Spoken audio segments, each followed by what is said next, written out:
गेल्या वेळेला आपण काही प्रॅक्टिस प्रोग्राम्स बघितले. प्रॅक्टिस प्रोग्राम्समध्ये आपण आज पॅलिंड्रोम नंबरचा आपण प्रोग्राम बघणार आहोत आणि एक होमवर्कसाठी तुम्हाला आर्मस्ट्रॉंग नंबरचा प्रोग्राम देणार आहे.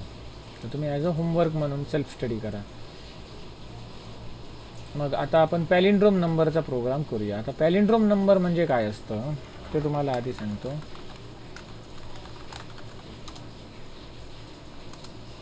पॅलिंड्रोम नंबर किंवा पॅलिंड्रोम स्ट्रिंग. तर समजा MOM ही जी स्ट्रिंग आहे ही मी उलटी केली, जी लेफ्ट टू राईट आहे ती जर उलटी लिहिली तर काय होणार? सेम होणार ना, MOMच होणार. ही काय झाली? पॅलिंड्रोम स्ट्रिंग. त्यानंतर रडार हा शब्द असेल, हा जर मी उलटा लिहिला, रिव्हर्स केला तर काय होणार? हा R येणार, त्याच्यानंतर A येणार, त्याच्यानंतर हा D येणार, त्याच्यानंतर हा A येणार आणि हा R येणार. सेमच झाले ना. मग अशा प्रकारचे जे स्ट्रिंग्स असतात त्यांना पॅलिंड्रोम स्ट्रिंग्स म्हणतात. पॅलिंड्रोम नंबर म्हणजे काय? 1 2 2 1. आणि आता हा जर मी उलटा केला, उलटा नंबर केला तरी सेम असाच येणार ना. मग हे पॅलिंड्रोम नंबर किंवा पॅलिंड्रोम स्ट्रिंग. मग हा प्रोग्राम आपण करून बघणार आहोत. युजर जो काय नंबर एंटर करणार किंवा स्ट्रिंग एंटर करणार ते पॅलिंड्रोम आहे की नाही हे चेक आपण करणार. मग इथे मी पॅलिंड्रोम नंबरऐवजी पॅलिंड्रोम डेमो असं टाकतो. मग एक नियम काय आहे, इथे जे क्लासचं नाव आहे तेच इथे फाईलचं नाव असावं. मग इथे आपण रिनेम करूया. इथे माऊस नेल्यानंतर इथे सजेशन दाखवतो रिनेम फाईल. मग त्याने ॲटोमॅटिक रिनेम केली. झालं. आता आपण युजरकडून इनपुट घेऊया. स्कॅनर वापरणार. C is equal to new scanner. हे आपल्याला माहिती आहे, काल आपण बघितलं. इनपुट घेण्यासाठी वापरतो. आणि युजर जी काही स्ट्रिंग एंटर करणार आहे ती STR मध्ये मी घेतो, sc.next. आणि युजरला मेसेज डिस्प्ले केला पाहिजे, एंटर समथिंग, बरोबर ना, एंटर स्ट्रिंग असा. म्हणून मी इथे आधी system.out.println करतो, एंटर स्ट्रिंग. झालं. युजर जे काय नंबर नाही, जी काही स्ट्रिंग एंटर करणार ती STR नावाच्या व्हेरिएबलमध्ये येणार. जर STR नावाच्या व्हेरिएबलमध्ये आल्याच्या नंतर ती जर पॅलिंड्रोम असेल तर आपण काय सांगणार? तुम्ही एंटर केलेली स्ट्रिंग पॅलिंड्रोम आहे, नाहीतर ती पॅलिंड्रोम नाही हे दाखवायचं आहे. मला काय करावं लागेल? ही जी STR आहे ती रिव्हर्स करून बघावी लागेल. स्ट्रिंग आहे ती रिव्हर्स करून बघावी लागेल. मग हे जे STR आहे याला मी नाव काय देतो? STR original. किंवा युजरने जी ओरिजिनल व्हॅल्यू दिली होती स्ट्रिंगची ती. आणि त्यानंतर मला ती रिव्हर्स करून बघावी लागेल. रिव्हर्स करून कशी बघणार? तर फॉर लूप वापरून, उलटा फॉर लूप वापरून. कसं ते तुम्हाला दाखवतो थोड्या वेळाने. मग इथे रिव्हर्स स्ट्रिंग आपण करणार, ती कशामध्ये स्टोअर करणार? स्ट्रिंग STR रिव्हर्स्ड या व्हेरिएबलमध्ये स्टोअर करणार. बाय डिफॉल्ट याला नल करतो. नल म्हणजे काय? याच्यात मी काहीच स्टोअर केलं नाही असं समजा. किंवा असं जरी मी लिहिलं तर याचा अर्थ काय? रिव्हर्समध्ये आपण नल व्हॅल्यू स्टोअर केली असा याचा अर्थ होतो. नल म्हणजे काहीच नाही. या STR ओरिजिनलला आपण काहीतरी असाइन केलं, म्हणजे युजरने जे काही एंटर केलं होतं ते आपण यामध्ये असाइन केलेलं आहे, पण याला अजून काहीच व्हॅल्यू असाइन केलेली नाही, जे आपण नंतर करणार.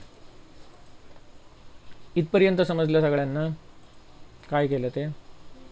इथपर्यंत समजलं? नेहा,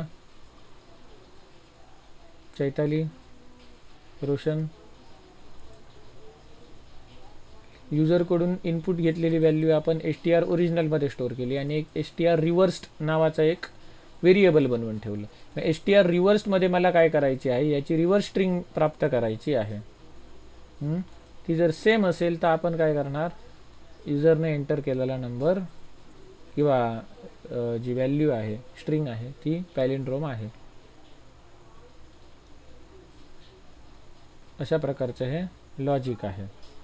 मग त्यासाठी मला काय करता आलं पाहिजे? रिव्हर्स ऑर्डरने मला ही स्ट्रिंग प्रिंट करता आली पाहिजे, बरोबर. मग मी ती कशी करू शकतो? आधी एका सिक्वेन्समध्ये लेफ्ट टू राईट या सिक्वेन्समध्ये समजा मला एक एक एक एक कॅरेक्टर त्याच्यातला प्रिंट करायचा असेल तर मी कसा करू शकतो, आणि रिव्हर्स जर करायचं असेल तर मी कसा करू शकतो, हे आधी आपल्याला आलं पाहिजे. मग आपण फॉर लूप वापरून त्या दिवशी नंबर प्रिंट केले. ते कसे प्रिंट केले, 0 पासून n पर्यंत किंवा 0 पासून a पर्यंत आपण नंबर प्रिंट केले. ते आपल्याला रिव्हर्स ऑर्डरने करता येतील का? मग ते आपण इकडे एका नवीन क्लासमध्ये टेस्ट करून बघूया. टेस्ट नावाचा क्लास बनवला आणि याच्यामध्ये मी मेन मेथड घेतली. आता या मेन मेथडमध्ये मी काय करतो, फॉर लूप घेतो. Int i is equal to 0, i less than equal to 10, i plus plus असं लिहितो आणि इथे i ची व्हॅल्यू प्रिंट करतो.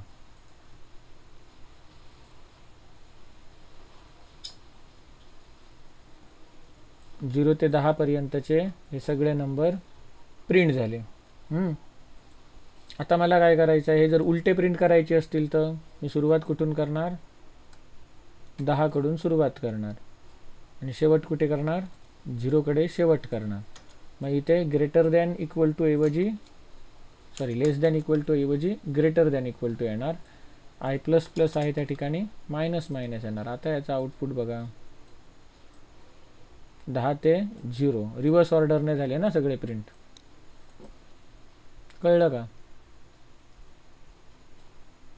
सुरुवातीला i ची व्हॅल्यू 10 असणार. जर i greater than equal to 0 असेल म्हणजे 10 हा ग्रेटर दॅन इक्वल टू 0 आहे, ट्रू झालं म्हणजे i ची व्हॅल्यू प्रिंट करणार. किती केली त्याने प्रिंट, 10. त्याच्यानंतर i ची व्हॅल्यू एकने इन्क्रिमेंट ऐवजी इथे आपण डिक्रिमेंट लिहिलं आहे, डिक्रिमेंट झाली. मग 10 चे 9 झाले. मग 9 ग्रेटर दॅन इक्वल टू 0 आहे का, आहे, म्हणून 9 प्रिंट केला. त्याच्यानंतर i ची व्हॅल्यू एकने डिक्रिमेंट झाली, मग 8 झालं. मग 8 ग्रेटर दॅन इक्वल टू 0 आहे का, आहे, मग 8 प्रिंट केला. त्यानंतर i ची व्हॅल्यू एकने डिक्रिमेंट झाली, किती झाले, 7 झाले. 7 ग्रेटर दॅन इक्वल टू 0 आहे का, मग 7 ची व्हॅल्यू त्याने प्रिंट केली, मग डिक्रिमेंट केलं, मग 6 झाले. असे म्हणता म्हणता म्हणता म्हणता जेव्हा 0 पर्यंत येणार, मग 0 greater than or equal to 0 आहे का, ग्रेटर दॅन नाही पण ऑर इक्वल टू तरी आहे ना, म्हणून 0 ची व्हॅल्यू शेवटी त्याने प्रिंट केली आणि i मायनस मायनस करून काय झाली, i ची व्हॅल्यू -1. मग -1 ग्रेटर दॅन इक्वल टू 0 आहे का, तर नाही, ते कंडिशन फॉल्स, मग प्रिंट होणार नाही, या कर्ली ब्रॅकेटमध्ये जाणार नाही. कर्सर किंवा फ्लो या कर्ली ब्रॅकेटच्या बाहेर येणार. अशा प्रकारे हा रिव्हर्स ऑर्डरने आपण प्रिंट केला. मग मला समजा एखादी स्ट्रिंग असेल,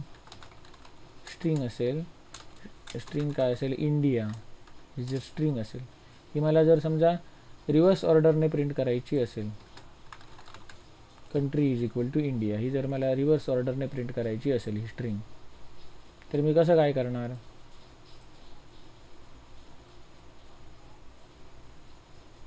इथे 10 म्हणजे काय, 10च्या ठिकाणी काय लिहिणार, लेंथ लिहिणार कंट्रीची, country dot length, i greater than equal to 0, i minus minus, आणि इथे लिहिताना मी काय लिहिणार, कंट्री डॉट कॅरेक्टर ॲट, आणि इथे इंडेक्स काय, i. मग कॅरेक्टर ॲटमध्ये जर 0 पास केलं तर 0th इंडेक्सला कुठला कॅरेक्टर आहे, तर 1 येणार. कॅरेक्टर ॲट इथे 1 जर पास केलं तर फर्स्ट इंडेक्सला कुठला कॅरेक्टर आहे, n आहे. त्यानंतर इथे जर 2 पास केलं तर सेकंड इंडेक्सला कुठला कॅरेक्टर आहे, d आहे. कळलं ना? अशा प्रकारे तो एक एक एक एक कॅरेक्टर प्रिंट करणार रिव्हर्स ऑर्डरने. इंडेक्स 5 आउट ऑफ रेंज, इथे 0 1 2 3 4 हा इंडेक्स नंबर 4 पर्यंतच जाणार. मग कंट्री डॉट लेंथ म्हणजे याच्यात नंबर ऑफ कॅरेक्टर्स किती आहेत या कंट्री नावाच्या स्ट्रिंगमध्ये ते इथे रिटर्न करते. कळलं ना? कंट्रीच्या ऐवजी इथे समजा मी सोपं व्हेरिएबल वापरलं, str म्हणजे काय, स्ट्रिंग. इथे येणार str, इथे येणार str. मग काय होणार बघा, str डॉट लेंथ म्हणजे या स्ट्रिंगची लेंथ किती आहे, लेंथ म्हणजेच काय, number of characters within string, 1 2 3 4 5 character आहेत. मग इथे जर i ची व्हॅल्यू आपण सुरुवातीला 5 दिली तर string dot character at index 5, मग इंडेक्स नंबर 0 पासून सुरू होतात ना, मग 5 इंडेक्स कुठे येणार, 0 1 2 3 4 4 पर्यंत जाणार. 5th इंडेक्सवाला आपल्याकडे नाही आहे कारण आपण 0 बेस्ड इंडेक्स नंबरिंगपासून वापरतो. म्हणून येथे स्ट्रिंगची लेंथ -1 असं करणार. आयची व्हॅल्यू काय सुरुवातीला असणार, स्ट्रिंगची जेवढी लेंथ असेल -1, म्हणजे 5 लेंथ असली तर 4 पर्यंत इंडेक्स व्हॅल्यू घेणार तो. आता प्रोग्राम रन करतो. तर आता बघा त्याने रिव्हर्स स्ट्रिंग प्रिंट केलेली आहे. रिव्हर्स स्ट्रिंग प्रिंट केलेली आहे. ही जर मला सरळ प्रिंट करायची असेल तर मी काय करणार, i is equal to 0, i less than equal to str dot length आणि मायनस मायनस ऐवजी प्लस प्लस करणार. याने काय होणार, एक एक कॅरेक्टर प्रिंट होणार.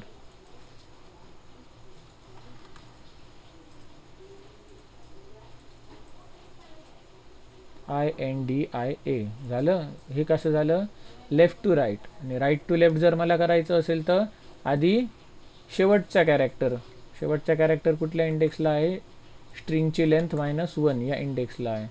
ग्रेटर दॅन इक्वल टू इथे येणार 0 पर्यंत मला कॅरेक्टर प्रिंट करायचे आहेत. 0 इंडेक्सपर्यंतचे कॅरेक्टर्स प्रिंट करायचे आहेत. प्लस प्लस ऐवजी मायनस मायनस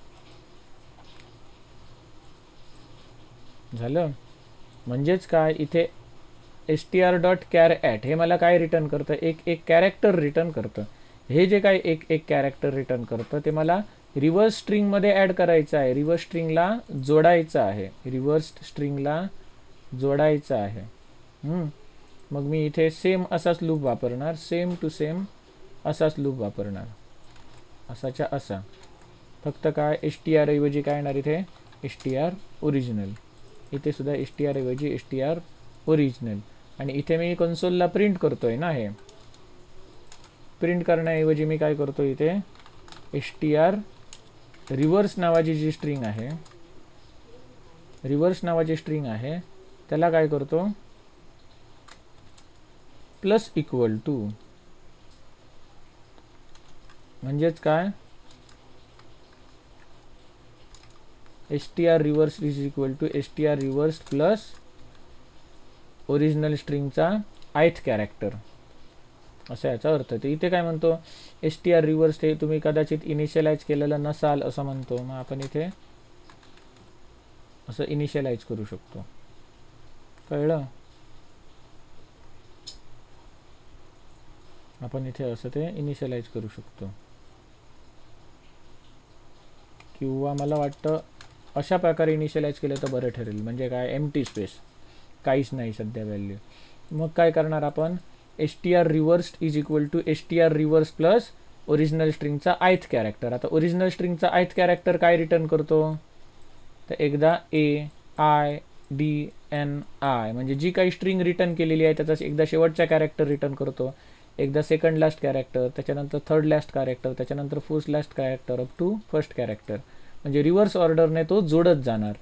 म्हणजे स्ट्रिंग रिव्हर्स जर सुरुवातीला एम्प्टी असेल आणि युजरने एंटर केलेली जी स्ट्रिंग आहे ती समजा इंडिया असेल, तर रिव्हर्स स्ट्रिंगमध्ये काय स्टोअर होणार, reverse string is equal to reverse string plus, reverse string सध्या काय आहे, एम्प्टी आहे. मग त्याला काय कॉन्कॅट होणार, str original dot character at I. आयची व्हॅल्यू सुरुवातीला काय असणार, आयची व्हॅल्यू सुरुवातीला ओरिजिनल स्ट्रिंग आहे त्याची लेंथ -1, म्हणजे काय, शेवटचं लेटर. मग शेवटचं लेटर या डबल कोटला आधी जोडलं जाणार, कॉन्कॅट होणार.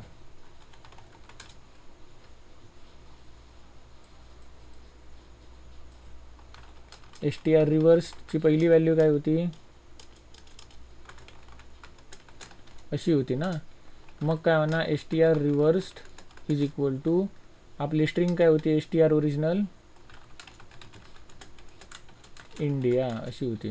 आणि str रिव्हर्स्ड अशी होती ना. मग str रिव्हर्स सेकंड स्टेपला कशी होणार, प्लस ह्याच्यातलं शेवटचं लेटर ॲड होणार, कुठलं, हे झालं.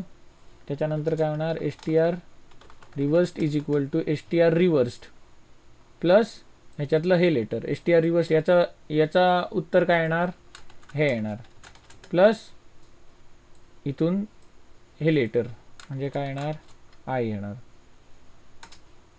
त्याच्यानंतर str reversed is equal to ह्या दोघांची काय आहे, कॉन्कॅटनेशन आहे, ए आय झालं. त्याच्यानंतर पुढे डी येणार इथे. मग str reversed is equal to, त्याच्यानंतर काय व्हॅल्यू येणार, याचा आन्सर काय येणार, ए आय डी प्लस इथे काय येणार आता एन. त्याच्यानंतर याचा आन्सर काय येणार, आय डी एन प्लस एनच्या आधीचा कोण आय आहे. str रिव्हर्स्ड बरोबर काय असणार, ए आय डी एन आय. कळलं. मग हे आपल्याला फायनली str रिव्हर्स्ड मिळणार. कळलं ना, कारण आता आयच्या अगोदर कोणीच नाही, मग इथे तो लूप थांबणार. मग ही जी str रिव्हर्स्ड आहे ती मला str ओरिजिनल सोबत चेक करायची आहे. जर जुळली तर ती स्ट्रिंग किंवा तो नंबर पॅलिंड्रोम आहे, अदरवाईज पॅलिंड्रोम नाही. कळलं ना. मग हे एवढे इटरेशन करायचं काम कोण करतो, हा फॉर लूप करतो. कळलं. कुठून कुठपर्यंत, तर आता याची लेंथ किती आहे, 1 2 3 4 5. मग काय, I is equal to 5 minus 1 म्हणजे 4. आय इज इक्वल टू 4 पासून आयची व्हॅल्यू 0 होईपर्यंत, म्हणजे काय 4 3 2 1 0 असं डिक्रिमेंट करत जाणार. आणि चौथ्या इंडेक्सचं लेटर, तिसऱ्या इंडेक्सचं लेटर, दुसऱ्या इंडेक्सचं लेटर, पहिल्या इंडेक्सचं लेटर आणि 0th इंडेक्सचं लेटर हे काय करत जाणार, str रिव्हर्स स्ट्रिंगला अपेंड करत जाणार सिक्वेन्शियली. कळलं. आणि अपेंड केल्यानंतर हे फॉर लूप संपल्याच्या नंतर मी इथे चेक करणार, इफ str ओरिजिनलची जी व्हॅल्यू आहे ही str रिव्हर्स्ड याच्यासोबत जर मॅच होत असेल, म्हणजेच काय डॉट इक्वल्स str रिव्हर्स्ड, हे जर मॅच होत असेल तर काय प्रिंट कर, युजरने एंटर केलेली स्ट्रिंग, म्हणजे काय str ओरिजिनल इज पॅलिंड्रोम स्ट्रिंग. आणि जर मॅच नाही झाली तर एल्स काय प्रिंट कर, इज नॉट पॅलिंड्रोम स्ट्रिंग. हा प्रोग्राम रन करतो. इथे मी टाईप करतो रडार इज पॅलिंड्रोम स्ट्रिंग. त्यानंतर टाईप करतो मँगो इज नॉट पॅलिंड्रोम स्ट्रिंग. त्यानंतर मी मॉम शब्द टाईप करतो, मॉम इज पॅलिंड्रोम स्ट्रिंग. त्याच्यानंतर नंबर टाईप केला, इट इज पॅलिंड्रोम स्ट्रिंग. असा नंबर टाईप केला तर नॉट पॅलिंड्रोम स्ट्रिंग. कळलं. इथे काय महत्त्वाचं आहे, फक्त हे लॉजिक महत्त्वाचं आहे फॉर लूपचं. हे लॉजिक समजलं का, रिव्हर्स फॉर लूप वापरलेला आहे. सायली, सबीना, समजलं.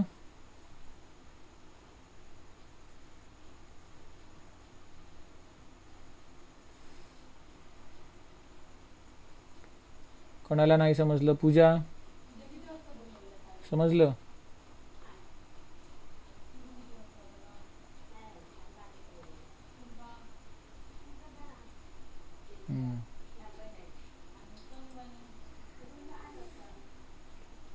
हा आता पॅलिंड्रोम नंबर किंवा पॅलिंड्रोम स्ट्रिंग आपण बघितली. त्यानंतर तुम्ही आता होमवर्क म्हणून काय स्टडी करा, Armstrong number.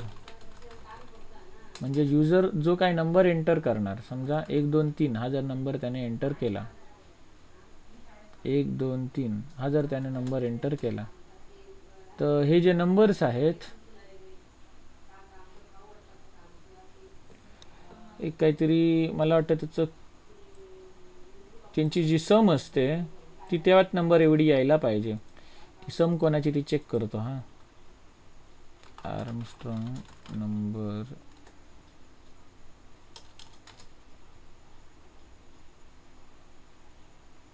Sum of cube of its digits. Cube की स्क्वेअर तो समजत नव्हता, मला आठवत नव्हता.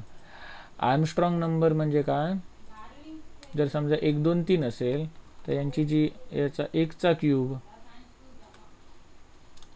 आता 1 चा क्यूब मी कसा लिहितो, 1 गुणिले 1 गुणिले 1 गुणिले 1 प्लस 2 गुणिले 2 गुणिले 2 प्लस 3 गुणिले 3 गुणिले 3. याचा आन्सर काय येणार? ते जर हा नंबर येत असेल तर तो काय झाला? आर्मस्ट्रॉंग नंबर झाला. For example 153. 153 जर आपण घेतला, 1 गुणिले 1 गुणिले 1, त्यानंतर काय 5 गुणिले 5 गुणिले 5, त्यानंतर 3 गुणिले 3 गुणिले 3. याचा आन्सर किती येणार बघा? याचा आन्सर काय येणार? 1 येणार. त्यानंतर याचा आन्सर काय येणार? 5 5 25, 25 गुणिले 5 125 की 225? 125. त्यानंतर 3 त्रिक 9, 9 त्रिक 27. आता ह्यांची जर सम केली तर काय येणार? 125 आणि 27 152. 152 प्लस 1 153. म्हणजे काय? आर्मस्ट्रॉंग नंबर म्हणजे काय? असा नंबर ज्याच्या इंडिव्हिज्युअल डिजिटची क्यूब केल्यानंतरची येणारी सम, त्याच्या इंडिव्हिज्युअल डिजिटचा क्यूब केल्यानंतर म्हणजे घन काढल्यानंतर त्याची येणारी सम ही तोच नंबर असते. तो काय झाला? Armstrong number. मग आर्मस्ट्रॉंग नंबरचा तुम्ही प्रोग्राम सेल्फ स्टडी करा, काय अडलं तर मला विचारा. पॅलिंड्रोम नंबर किंवा पॅलिंड्रोम स्ट्रिंग आणि आर्मस्ट्रॉंग नंबर हे एक्झामला विचारले जातात. मग आता आपण फंक्शन बघूया. जावामधून कशी फंक्शन डिफाईन केली जातात ती. फंक्शन म्हणजे काय हे आपण बघूया. इथे एक मी पॅकेज बनवतो, न्यू पॅकेज. पॅकेजला नाव देतो फंक्शन डेमो किंवा फंक्शन्स असं देतो, आणि याच्यामध्ये क्लास ॲड करतो function demo.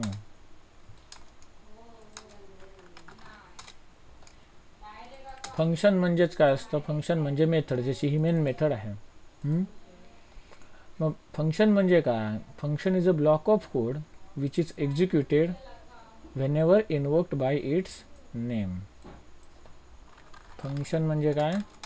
It is a block of code that is executed whenever invoked by its name.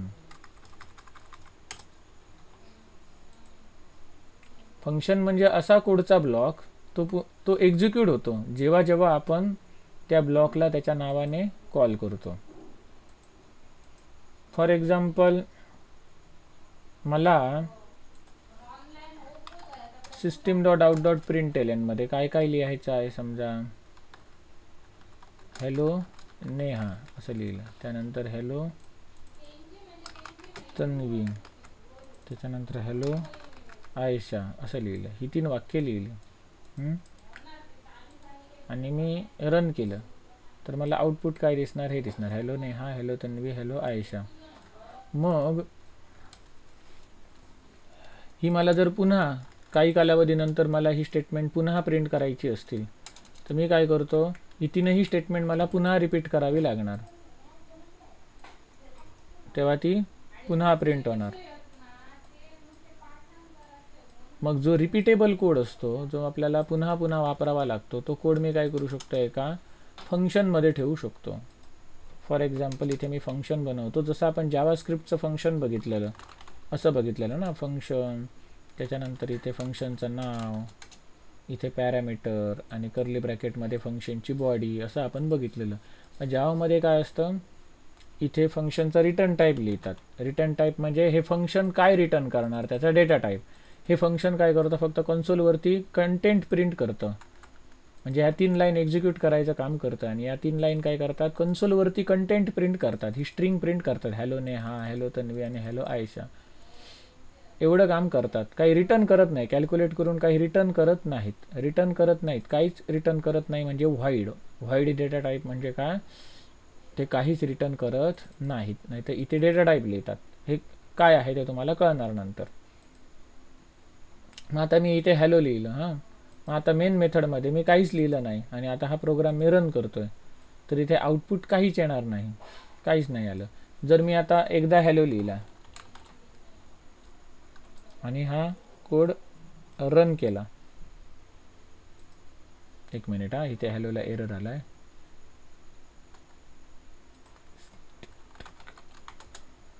Okay, हे स्टॅटिक म्हणजे काय ते तुम्हाला सांगतो नंतर.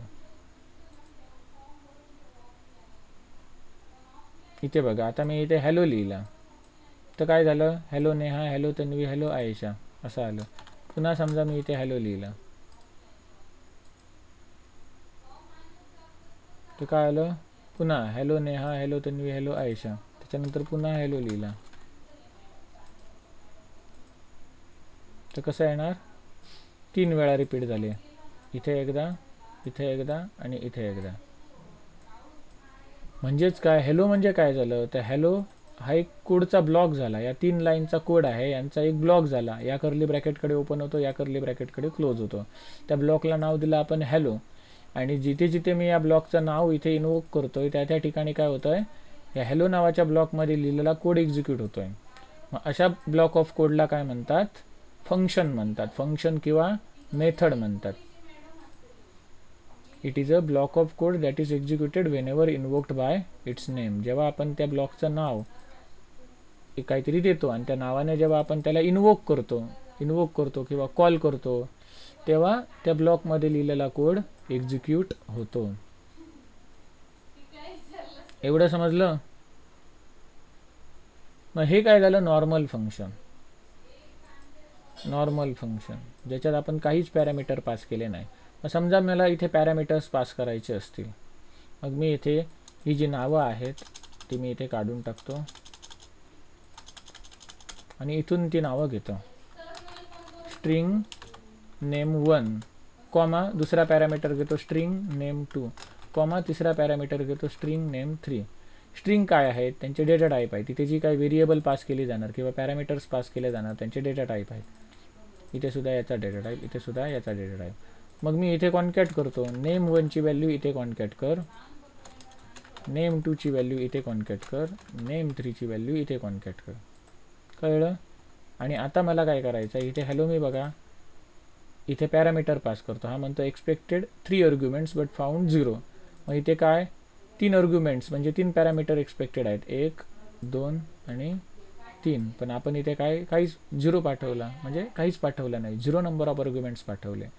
मग इथे मी आता काय करतो, हे 3 पॅरामीटर्सना व्हॅल्यू पाठवतो. पहिल्याला स्ट्रिंग पाठवतो, स्ट्रिंग असल्यामुळे डबल कोटमध्ये पाठवणार. नेम 1ला, नेम 1ला काय पाठवतो, सायली किंवा मागाशी नावं सुरुवातीला पाठवूया नेहा, त्याच्यानंतर तन्वी, त्याच्यानंतर आयशा, ही नावं पाठवली. प्रोग्राम रन करतो. बघा काय आलं, हॅलो नेहा, हॅलो तन्वी आणि हॅलो आयशा. मग इथे मी hello Neha, hello Tanvi, hello Ayesha असं लिहिलं आहे का, नाही. तर नेहा ही व्हॅल्यू कुठे आली, इथे नेम 1 मध्ये. तन्वी ही व्हॅल्यू नेम 2 मध्ये आली. आयशा ही व्हॅल्यू नेम 3 मध्ये आली. आणि नेम 1 नेम 2 नेम 3 इथे अटॅच झाल्या. सिमिलरली मी आता समजा इथे पुन्हा हॅलो मेथड कॉल केली किंवा हॅलो फंक्शन कॉल केलं आणि त्याला पॅरामीटर काय पास करतो, अभिषेक, सम्राट, गोविंद, आणि रन केलं. तरी बघा hello Neha, hello Tanvi, hello Ayesha हे आउटपुट कोणाचं, या स्टेटमेंटचं. त्याच्यानंतर हॅलो अभिषेक, हॅलो सम्राट, हॅलो गोविंद हे आउटपुट कोणाचं, या लाईनचं. म्हणजेच काय, अभिषेक ही व्हॅल्यू नेम 1 आर्ग्युमेंटला गेली, सम्राट ही व्हॅल्यू नेम 2 आर्ग्युमेंटला गेली, गोविंद ही व्हॅल्यू नेम 3 आर्ग्युमेंटला गेली. आर्ग्युमेंट म्हणजेच काय, पॅरामीटर्स. मग या ज्या रिस्पेक्टिव्ह व्हॅल्यूज आहेत ते इथे इथे येऊन कॉन्कॅट झाल्या. म्हणून तिथे काय प्रिंट झालं, हॅलो अभिषेक, हॅलो सम्राट आणि हॅलो गोविंद. मग मगाचं जे फंक्शन होतं जिथे आपण इथे पॅरामीटर पास नाही केले होते त्याला नॉन पॅरामीटराइज्ड फंक्शन म्हणतात. काय म्हणतात, नॉन पॅरामीटराइज्ड फंक्शन. आणि जिथे आपण पॅरामीटर पास केले त्याला काय म्हणतात, पॅरामीटराइज्ड फंक्शन. काय म्हणतात, पॅरामीटराइज्ड फंक्शन. म्हणजे हे काय झाले, कॉमा सेपरेटेड पॅरामीटर्स. हे काय झालं, हॅलो म्हणजे हे फंक्शनचं नाव झालं. व्हॉइड काय झाला तर व्हॉइड रिटर्न टाईप म्हणजे काय ते तुम्हाला सांगणार. आणि स्टॅटिक कीवर्ड इथे का लिहिला त्याचा अर्थ सुद्धा तुम्हाला नंतर सांगणार, स्टॅटिक कीवर्डचे उपयोग.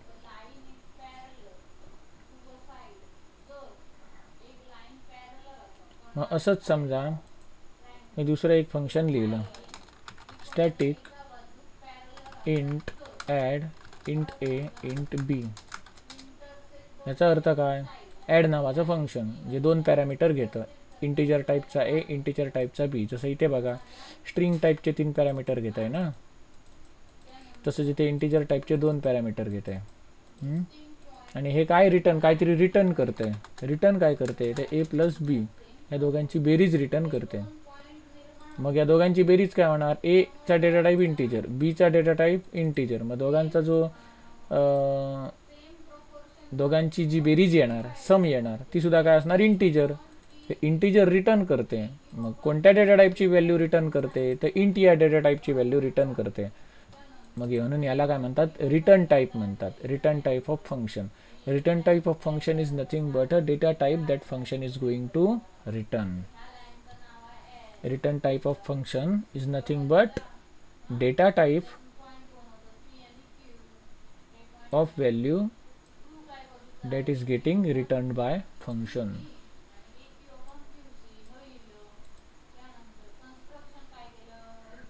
फंक्शन जी काय व्हॅल्यू रिटर्न करणार त्या व्हॅल्यूचा डेटा टाईप म्हणजेच काय, फंक्शनचा रिटर्न टाईप.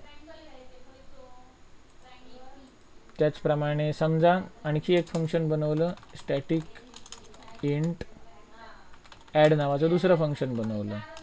ते काय करते, डबल डेटा टाईपची व्हॅल्यू घेते, डबल ए डबल बी, आणि रिटर्न काय करतं, ए प्लस बी.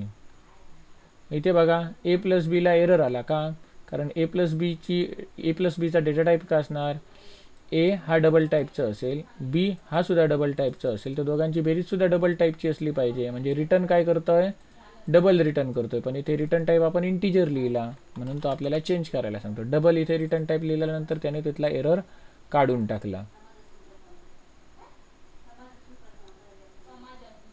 झालं.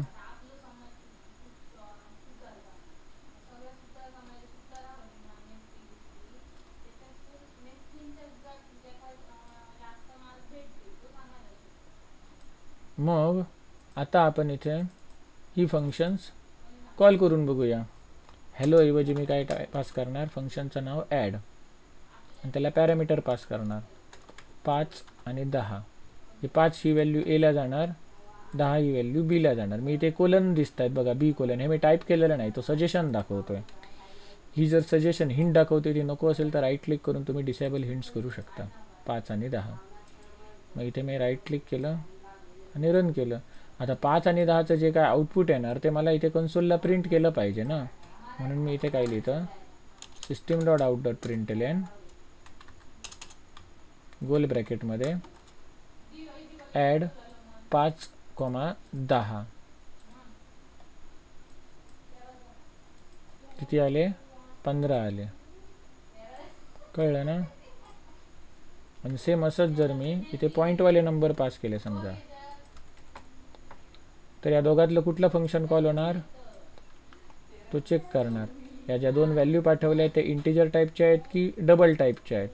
जर इंटिजर टाईपचे असतील तर हे फंक्शन कॉल करणार, डबल टाईपचे असतील तर हे फंक्शन कॉल करणार.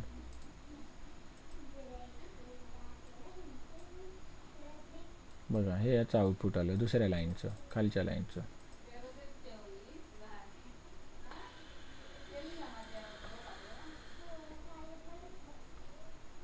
कळलं.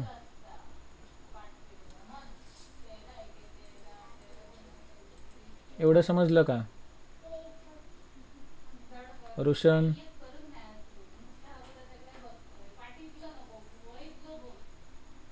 आयशा, सबीना, सायली, रोशन तुला समजलं.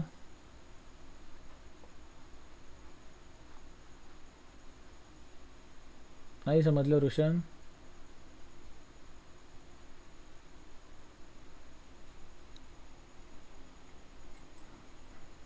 ऑफलाईन गेला वाटतो मोबाईल चालू ठेवून. मग इथे याचा अर्थ काय, दोन्ही जी फंक्शन्स आहेत त्यांची नावं सेम आहेत, पण या पॅरामीटर्सचे डेटा टाईप वेगवेगळे आहेत. जर समजा मी इथे आणखी एक फंक्शन लिहिलं, स्टॅटिक इंट ॲड इंट ए इंट बी आणि इंट सी असं लिहिलं आणि रिटर्न काय केलं, ए प्लस बी प्लस सी असं रिटर्न केलं. आणि इथे मी काय केलं, 3 पॅरामीटर पास केले. मग आता या तिघांमधलं कुठलं ॲड फंक्शन कॉल करणार या लाईनसाठी? ते 3 इंटिजर पास केले आहेत ना, 3 इंटिजर पास केले आहेत, तर हे पास करणार, हे फंक्शन कॉल करणार, हे करणार नाही, कारण इथे फक्त 2 पॅरामीटर पास केलेले आहेत. मग याचं आउटपुट काय येणार, 35. म्हणजे सांगायचा मुद्दा काय, 1 2 3 तीनही फंक्शनची नावं सेम आहेत, पण नंबर ऑफ पॅरामीटर्स डिफरंट आहेत, त्या पॅरामीटर्सचा डेटा टाईप डिफरंट आहे, त्यांचा रिटर्न टाईप डिफरंट आहे. मग याला म्हणतात पॉलिमॉर्फिझम किंवा मेथड ओव्हरलोडिंग. या म्हणजे ॲड ही मेथड ओव्हरलोड झालेली आहे.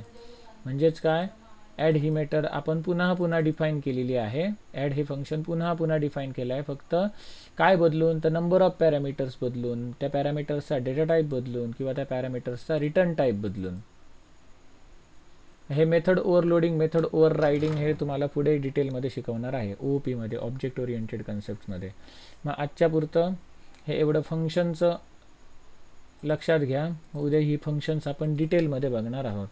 हे स्टॅटिक म्हणजे काय ते सगळं आपण बघणार आहोत. ते स्टॅटिक का लिहावं लागलं, मग या मेथडला स्टॅटिक इथे का लिहिलेलं असतं मेन मेथडला, ते तुम्हाला समजणार. या जशा मेथड आहेत ॲड, हॅलो, तशीच ही मेन नावाची मेथड आहे. मग ही मेन मेथड नेहमी स्टॅटिकच का असते, असं इंटरव्ह्यूला क्वेश्चन विचारला जातो. यांची आन्सर आपल्याला पुढे पुढे मी एक्सप्लेन करणार. ठीक आहे, आजच्या पुरतं एवढं बस. याच्यात कोणाला काही डाऊट आहे का? डाऊट असेल तर विचारू शकता, नाही तर मीटिंग लीव करू शकता.